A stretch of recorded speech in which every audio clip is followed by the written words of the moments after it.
Hello student, आज मैं आपके लिए फिर से कॉन्स्टिट्यूशनल मतलब संविधान से 23 क्वेश्चन लेकर आया हूँ। जो बाकी बचे हुए क्वेश्चन हैं, मैंने इससे पहले भी 3 पार्ट बनाए हैं, तो उसमें से अब जो कुछ बच गए हैं क्वेश्चन वो लेकर मैं अब आया हूँ। ठीक है, तो इसमें 3 पार्ट यदि आपने नहीं देखे हैं तो आपको नीचे डिस्क्रिप्शन में आपको इसका लिंक मिल जाएगा, तो तीनों पार्ट के आप देख सकते हैं। ठीक है, तो वीडियो को स्टार्ट करने से पहले लाइक और सब्सक्राइब कर दीजिए। तो वीडियो को स्टार्ट करते हैं। तो सबसे पहला क्वेश्चन दिख रहा है, जैसे 1926 में ली आयोग की अनुशंसा पर किस आयोग की स्थापना की गई? तो इसका आंसर हो जाएगा लोक सेवा आयोग। आगे चलते हैं। भारत की राजकीय भाषा संबंधित प्रावधान का संशोधन किस प्रकार हो सकता है? संसद में कम से कम 2/3 बहुमत से। आगे चलते हैं। पंचायती राज किस सूची का विषय है? तो पंचायती राज किसका सूची का विषय होगा? राज्य सूची का। आगे चलते हैं। संविधान के 73वें संविधान द्वारा पंचायतों को निर्देशित किए जाने वाले कार्य किस अनुसूची में वर्णित है? तो 11वीं अनुसूची में। ठीक है, तो ये भी पूछ सकता है आपसे, 11वीं अनुसूची किससे संबंधित है? तो पंचायत से। आगे चलते हैं। भारतीय संविधान की 11वीं अनुसूची में पंचायतों के लिए कुल कितने विषय निर्धारित किए गए हैं? तो ये किए गए 29 विषय। आगे चलते हैं। संविधान के किस संशोधन के द्वारा पंचायती राज संस्थाओं को संवैधानिक स्तर प्राप्त हुआ? तो ये हुआ 73वें संविधान संशोधन द्वारा। आगे चलते हैं। पंचायतों एवं नगर पालिकाओं के संबंध में भारतीय संविधान में किस वर्ष प्रावधान किया गया? पंचायतों और नगर पालिकाओं के संबंध में भारतीय संविधान में किस वर्ष इसका प्रावधान किया गया था? तो ये था 1993 में। आगे चलते हैं। पंचायती राज व्यवस्था से कौन कौन सी समिति बनी? या कौन कौन सी समिति संबंधित है पंचायती राज व्यवस्था से? तो वो कौन कौन सी समिति है? वो है सबसे पहले बलवंत राय मेहता, अशोक मेहता समिति, GVK राव समिति, LM सिंघवी समिति, सनातन समिति, सादिक अली समिति। ये सभी समितियां जो है पंचायती राज व्यवस्था से संबंधित है। वेरी इंपॉर्टेंट क्वेश्चन है ये। पंचायतों को किन वर्गों के लिए आरक्षण का प्रावधान है? तो महिला, अनुसूचित जनजाति और अनुसूचित जनजाति के लिए। तो महिलाओं के लिए, अनुसूचित जाति के लिए, अनुसूचित जनजातियों के लिए। ठीक है, आगे चलते हैं। अन्य पिछड़ा वर्ग को आरक्षण देने का प्रावधान करने के लिए किसे शक्ति प्रदान की गई है? तो ये दी की गई है राज्य विधानमंडल को। OBC के लिए यदि कोई आरक्षण देते हैं तो वो राज्य विधानसभा मंडल ही तय करती है।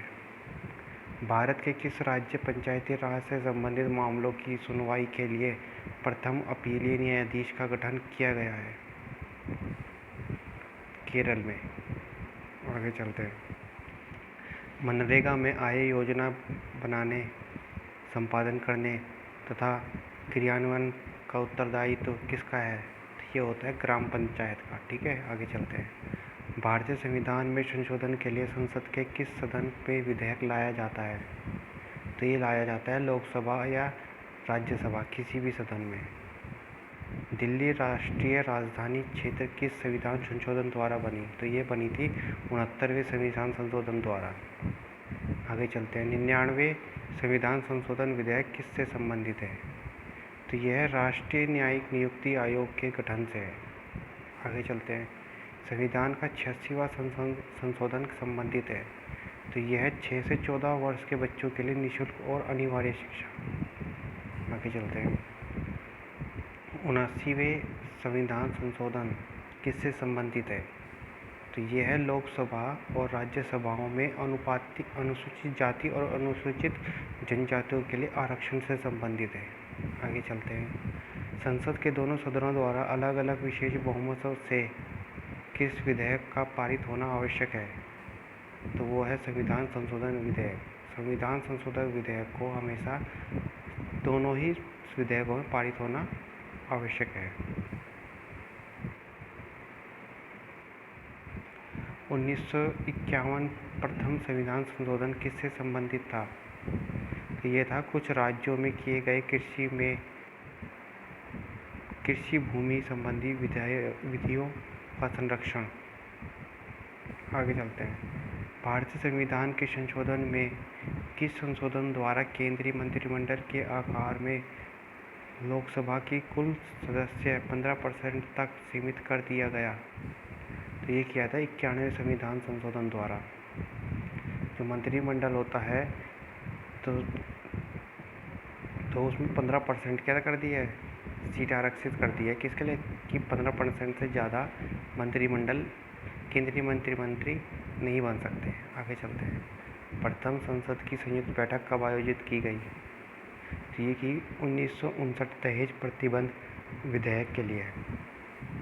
नेक्स्ट देखते हैं। संसद की दूसरी संयुक्त बैठक कब आयोजित की गई? ये की गई बैंकिंग सेवा आयोग विधेयक 1977 मोरारजी देसाई के समय में। ठीक है, आगे चलते हैं। तीसरी संसद की संयुक्त बैठक कब की गई? तो ये की गई थी आतंक निवारक अध्यादेश 2002 अटल बिहारी वाजपेयी के समय में।